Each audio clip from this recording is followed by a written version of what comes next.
For many Nigerians, the economic hardship is biting harder with increased transportation, food items, amongst others. Despite measures from the federal government to abate the situation, many businesses have shut down, while some families are finding it difficult to eat 3 square meal.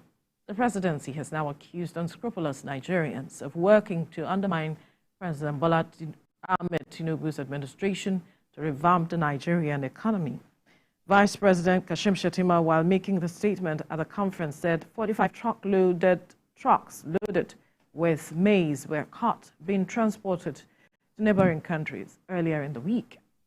He further condemned the decades of mismanagement and underutilisation of the country's assets within and outside the borders, leading to revenue losses that have hindered economic growth.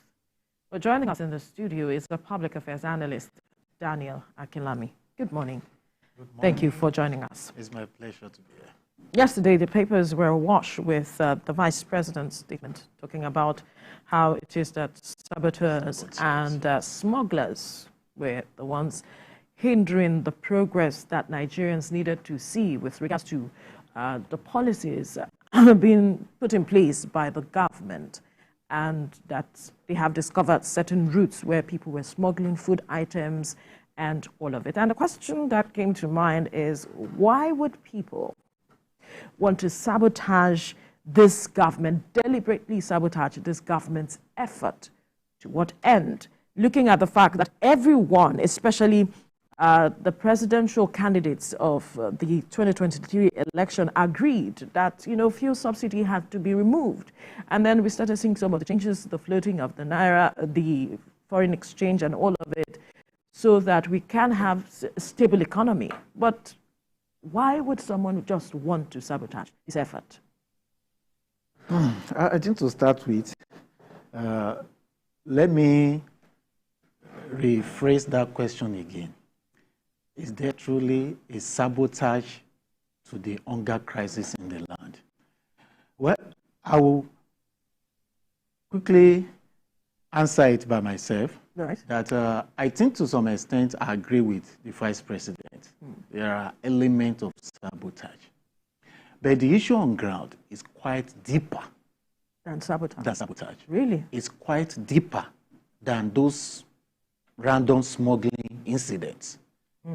It's quite deeper. And from where we're coming from last year,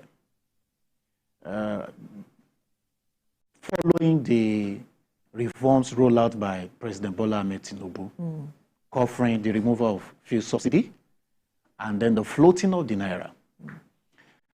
There are also tendencies that we are going to face some level of inflation based on those reforms. And don't forget that the labor union rolled out efforts to engage the government on what are the palliatives. As early as June last year, labor union has been talking to federal government. Nigerians have been asking about what are the measures in place, the palliatives, and labor at some point even threatened to go on strike on multiple occasions. Then federal government also reached agreement with labor around early October last year, right, where they had some agreement, roll out some programs and all those things. But beyond the issue of the reforms, I also cannot rule out that there is high-wired political game behind the scene. Now, why I will make reference to that is, look at this 30 billion naira we're talking about given to the governors to either distribute food or caution the effect of the food scarcity and the hunger at different levels in their states. Have you seen any states taking any action till now? No. We haven't seen any state. Okay, if we cast our mind back to the COVID era, at least we saw some effort at the state level and local government during the COVID era. Food were being shared to people. Even at the local government level, yes. Even though some of those palliatives were ordered into some warehouses, but we saw some actions. Here in Lagos, food were distributed in Lagos during the COVID era. And now we are in another emergency where this should have started happening at the state level now. Where are the governors? That's the question to say. Even a few days ago, myself, I was asking that this is not just the federal government body alone. What is happening at the state? We're not seeing anything, even in this Lagos. Yeah. Well, the governor of Lagos State will be engaging, having a media chat at about 11. Obviously, we hope we can begin to see some of the programs they will roll out. Right. Lagos has always been the pace setter when it's come to initiatives like this. But looking at it nationwide, there is also reason why we can ask questions, what are the governors doing? Like everybody just fold their hand. Is the federal government issue? The protest can start. Federal government should go and attend to their needs. But beyond that, even if we conclude that the governors are laid back, the people working for the federal government are laid back, what are the ministers doing? Though, unfortunately, we have crisis in the major agencies that should have been playing an active role. Now, the Ministry of Humanitarian Affairs should have been playing a very big active role right now. Then the National Social Investment Program that also should have been helping right now has been suspended. Well, we are seeing that the government is looking to return to cash transfers. About 12 million Nigerians are the target for the cash transfer that government wants to. Personally, introduce. I wish they can activate that immediately. What they did last year, late last year, was 50 million households, 25,000 naira per month. And it was done for just 3 months, October, November, December. If they can revive it now and extend it, maybe for the next 6 months or even for the next 1 year, let them diligently get committed to that program. They rolled out several things in that agreement with Labour Union on October last year. That program is one of the outstanding ones. Apart from increasing the federal workers' wage to 35,000 naira per month, but that 25,000 naira to 50 million households. Now they're talking about 12 million households now. Whatever figure it is, they should get about it quickly. Right. But you haven't really addressed the matter of why.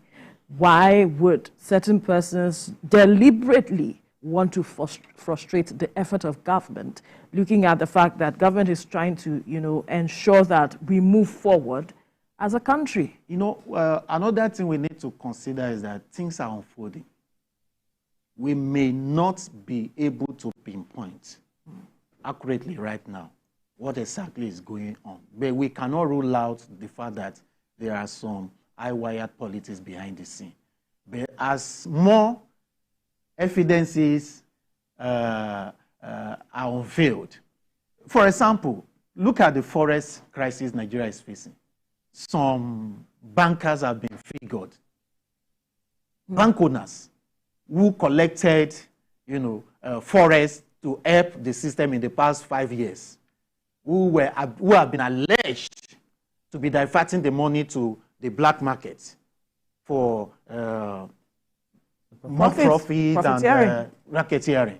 Okay, so the allegations are here and there, but nobody has been arrested to be prosecuted in the area of this sabotage.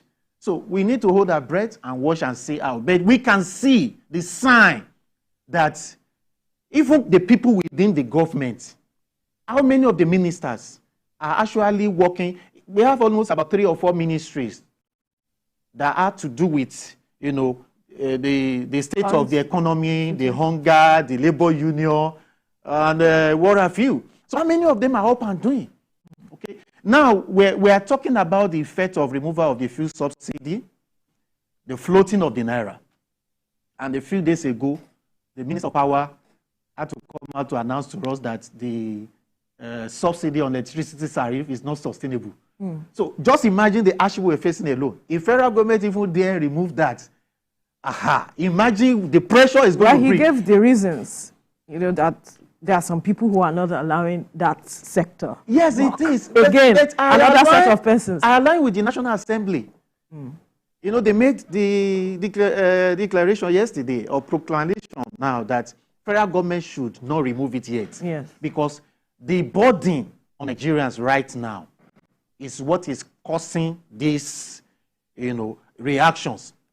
the food scarcity, the hunger, the protest that is coming up. But beyond whatever we insinuate that is going on behind the scene, sabotage from the so-called corrupt entities or those who have benefited from the illegal forest racketeering, or those who have political score to settle with the government, it is the responsibility of the president and the government to address those individuals, to address those challenges. For example now, some people will say the cement industry, some people have an axe to grind with the government, and they've taken the whole system to their own hand to come back at the government. Yes, if some people want to take advantage of the market they control, the government can make the market open. They can issue license to people to import cement immediately. That's right. The government threatened that it's going to open. So the government should do something. Right. If they have evidence about some certain individuals doing some certain things against the economy right now, the government should begin to address those issues. Those that needed to be picked should be picked and be prosecuted. Right. But then, unfortunately, Nigerians will still be the one to say that some people are being witch hunted, one way or the other. But all the same, do we also look at it from another perspective, apart from those who are smuggling food items outside of the country in order to make more profit? That's one of the reasons why they advanced. But we've been talking about farmer-headed crisis, over the years, and we've got farmlands that have been encroached, that have been invaded, that have been burnt, more than 500 hectares of land somewhere in the north. Do we not also see this as a contributing factor to what we're experiencing today? Because it looks like the farmer-headed crisis, banditry and all of that, are also taking a toll on the stomach of the people. You are absolutely right. Many people saw this coming about 7, 8, 10 years ago. We didn't just arrive at this food scarcity overnight. The various conflicts that have been going on, including the farmers-herders clashes, the banditry. And as to a point, most of the states in the northeast were not even accessible for people to even do farming at some point. During the Boko Haram, every crisis. Then before we knew it, the crisis moved to the northwest. It started with cattle rustling. And before we could know what was happening, it turned to a full-fledged banditry and kidnapping. So look at middle belts, for example now. Benue, Plateau, and Taraba, and Nasarawa. And even Niger State are heavily affected by serious crisis. Plateau State's crisis is even dynamic. Yes, that's right. Because it's a mixture of banditry, ethnic clashes, and all sorts. Resource control. So those are the things that have weighed heavily on farming and agricultural products. And by the time we look at when people were being displaced, people could not go back to farm. Farmlands are becoming desolate. That is where the crisis started. And don't forget that this is actually the region that's the backbone, yes, where we can say the food basket of the country. Yes. So that's why I said the problem is deeper than just some trucks that are seized, smuggling. There's been smuggling. So as a result of this, some are already saying that, well, the federal government saying it's going to, bring out more food, more grains, from the reserve, from the silos, to distribute to people. We read in the paper this morning that NEMA said they have not received any food items, and that's somewhat saying, confirming what other people said, that we don't have any food in store. But what's your position on this? That's even the most disappointing part, We've not really done well with most of these programs. We've not really done well. And when you look at most of these initiatives that federal government puts in place over the years, including the subsidy on fertilizer and all of those things, those programs have been hindered by so many inefficiencies and corruption. the looting. Now, we should not be talking at this time and age that the national safe, that where we have food bank, storage, of grains, is practically like empty. It's a disgrace. So we got here because the avenue, the resources that we have been deploying are not effectively used. If we look at the fertilizer program alone, the corruption involved, these are some of the key elements that would have sustained food production. Federal government was placing subsidy, but the farmers were actually not even getting fertilizers. The middlemen were diverting. So now, where we are now, we need to start looking at the way forward. There should be food centers at a different level in different states, not even the federal reserve now. There should be food center where food can be distributed to the people affected by the hunger. We see one even in Lagos State, food hub somewhere in Lagos State, where it is farmers themselves that are coming to sell the food items. There are no middlemen. And we also have witnessed a crash in the prices of food items in states like Kano, Taraba, and I think Niger State as a result of some of the efforts being made by government. How far-reaching that will go to trickle down to all the states across the country to ensure that there is a crash in price for a long time, we do not know. But you mentioned something earlier with regards to government has to do something and do it now in terms of addressing whether the saboteurs, whatever the issues are, that governments must go head on to tackle it. I'm wondering if we are already on track with that, or we are still seeing some gaps that we need to quickly begin to close up as it is so that we do not allow this crisis to fester. We have seen protests in some states already. We are seeing that Lagos State government knows that it cannot afford a protest in the state, and perhaps that's why it's going ahead to have a media chat later today. So can government muscle that political will to either name, shame, and bring the persons who are these saboteurs to a book and also address these issues head on? Well, I think government has to do something quickly because the issue is escalating very fast. A few months ago, around October, when Labour called off their last strike in respect of the minimum wage and palliative to cushion the effect of the reforms rolled out by this government. The issues then were about cost of transportation, salaries, survival mode. Now, the issue has gone far beyond that now. The issue now is about hunger. So that is where the government has to be very careful. Federal government has to do something quickly to nip this thing in the bud, because hunger can lead people to do anything. Hunger can lead to unrest. Hunger can lead to mass actions. So we must not joke with what is building up. And this is not whatever some people are doing behind the scene. Either some politicians are sponsoring some protests, but you cannot rule out the fact that there is hunger. You can see the videos on social media. You can see action. You can see even old people falling down at bus stop. Yes. Frustration. Yeah. People will be pouring water on their head. And people will rush to go and get them food to eat. So those are pathetic images to see out there in this time. So federal government has to quickly rise up to the occasion.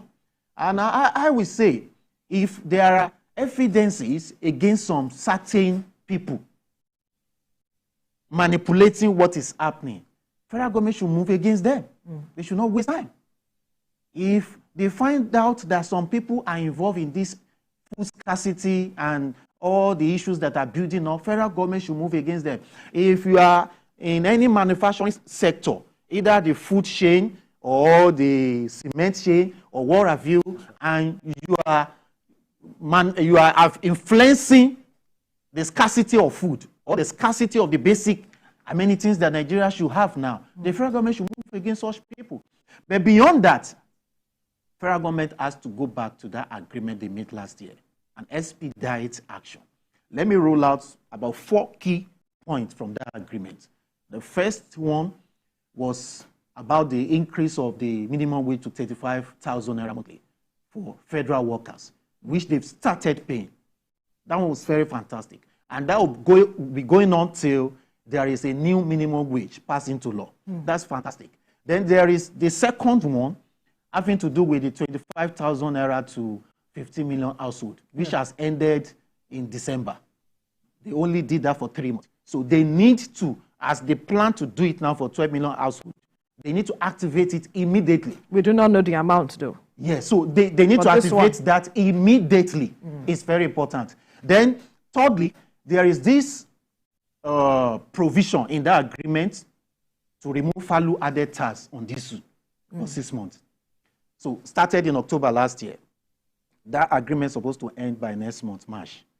I would advise federal government to extend it by 6 months so that the pressure on the industry heavily based on diesel can still reduce.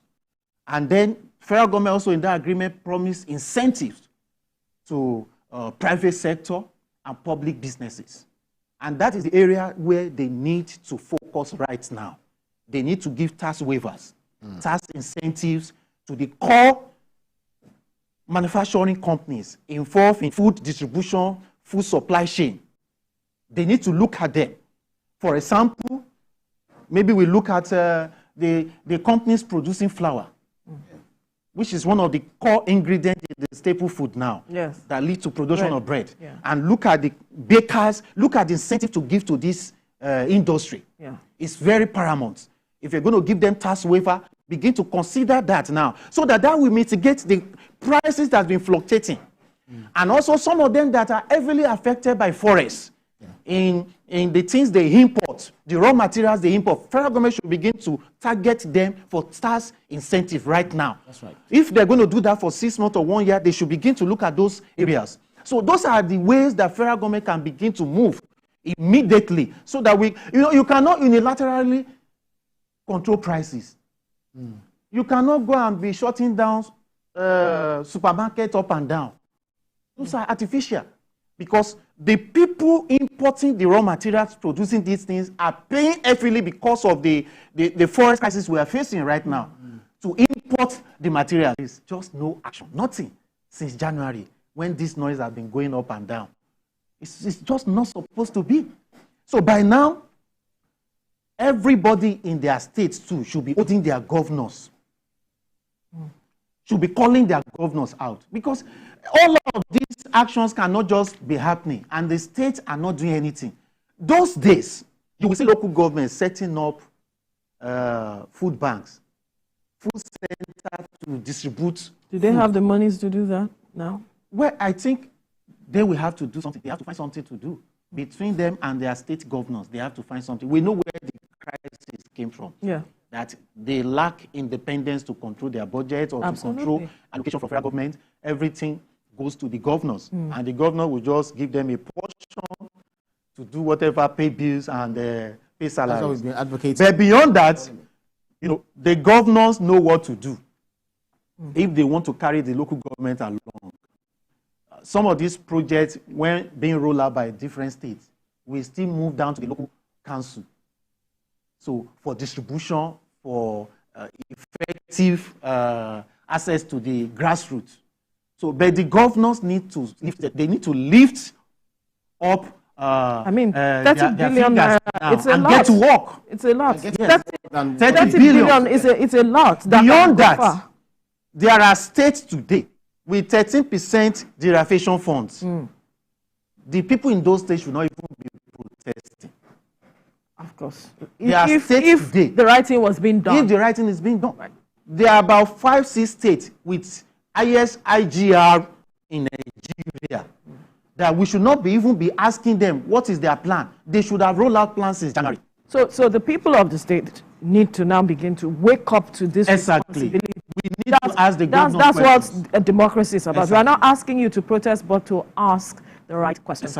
But then there's the aspect of this saying perhaps the government need to look again into some of these policies and maybe reverse them. And yes, truly. And let me even state this. Irrespective of the scandal going on in the humanitarian ministry, the federal government needs to quickly restate National Social Investment Program, NSIP, immediately, because that is one of the programs that is created to target this kind of challenge, especially the conditional cash transfer and the feeding program. Yes, that feeding program can be expanded beyond school. To even help families? Yes, to help families. There can be centers where people can go and eat or to collect food for feeding.